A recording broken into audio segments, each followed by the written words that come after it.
আর প্রতিটি পানের যে একটি করে লেয়ারগুলো খুবই সুন্দর দেখতে। আমরা আপনাদেরকে দেখানোর চেষ্টা করতেছি।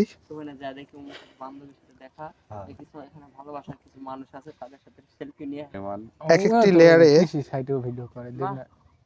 অনেকগুলো গাছ রোপণ করা আছে, উপর দিয়ে খড় দেওয়া থাকে। এই যে আপনি দেখতে পাচ্ছেন এখানে বাঁশের চাটাই ব্যবহার করা হয়েছে।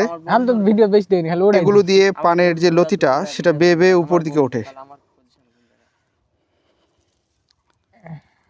এই যে দেখতে পাচ্ছেন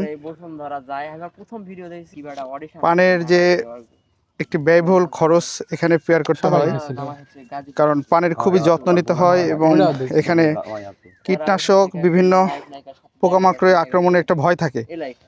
তারপর এখানে কি কি মেডিসিন ব্যবহার করে আমরা সেটা জানবো। অবশ্যই আমাদের সঙ্গেই থাকুন।